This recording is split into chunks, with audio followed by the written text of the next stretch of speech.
Bonjour, tout à fait, oui, c'est ce que me disent mes contacts sur place. Ils me disent toujours entendre des tirs, entendre des explosions, voir des avions dans le ciel de Khartoum bombarder plusieurs quartiers de la capitale qui, pensent-ils, sont aux mains à l'heure actuelle des forces de soutien rapide, notamment au niveau du palais présidentiel, en plein cœur de Khartoum. Des combats qui sont toujours extrêmement violents et qui bloquent toujours de très nombreux civils. Il y a encore des millions de personnes qui sont bloquées dans la capitale Khartoum, des millions de personnes qui n'ont pas accès à la nourriture, qui n'ont pas accès à l'eau, qui vivent dans le danger des combats permanents. Donc ces combats qui continuent à Khartoum et qui ne semblent pas prêts de s'arrêter si l'on suit les déclarations aussi bien de l'armée que celles des forces de soutien rapide qui disent ne pas avoir l'envie de négocier, ne pas ressentir la nécessité de négocier. Impossible d'imaginer une fin rapide à ces combats à l'heure actuelle. Des combats qui se poursuivent aussi dans la région du Darfour. Il semble aujourd'hui que la situation soit un petit peu plus calme dans les grandes villes d'El Fachir et de Niala. En revanche, dans la ville d'El Djenina, située à l'ouest du Darfour,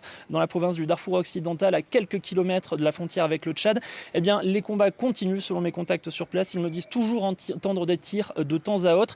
Une ville où au cours du week-end, plus de 200 civils ont été tués selon les autorités locales. Des dizaines ont été blessés. Beaucoup de gens essaient de fuir El Djenina, mais voilà, la ville est entourée par les forces de soutien rapide et par les milices locales qui lui sont alliées. Et donc impossible de prendre la route vers le Tchad. De très nombreuses personnes qui sont donc encore bloquées dans cette ville du Darfour. Bastien, où en est-on dans les évacuations à Port-Soudan ?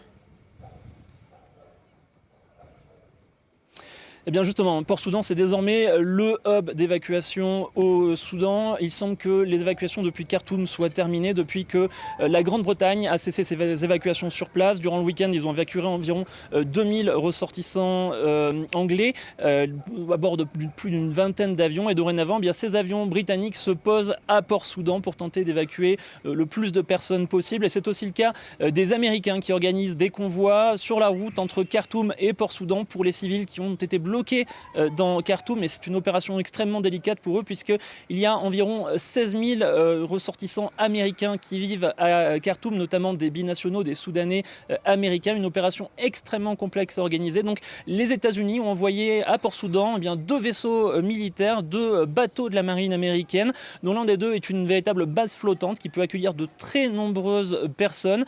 Et ces Américains organisent des rotations entre Port-Soudan et Jeddah pour essayer d'évacuer un maximum de civils. L'Arabie Saoudite aussi envoie des bateaux vers Port-Soudan pour évacuer des ressortissants étrangers, mais aussi des Soudanais. C'est l'une des rares marines à pouvoir proposer de l'aide aux ressortissants soudanais qui souhaitent évacuer le pays. Alors c'est plus compliqué pour eux de réussir à quitter le Soudan, mais c'est tout de même possible. Et enfin un mot à propos des frontières, puisque c'est aussi une porte de sortie pour de très nombreux Soudanais. Il semble possible de franchir la frontière avec le Tchad. Il y a déjà des organisations humanitaires sur place qui sont prêtes à accueillir les réfugiés. En revanche, c'est beaucoup plus compliqué au niveau de la frontière avec l'Égypte. Il n'y a pas assez de douaniers égyptiens sur place. Il faut du temps pour obtenir les visas. La situation semble catastrophique sur place. Beaucoup de personnes manquent d'eau, manquent de nourriture et ont besoin de voir des médecins. Mais voilà, il y a très peu d'organisations humanitaires qui sont autorisées à se rendre sur place. Merci Bastien Renouille pour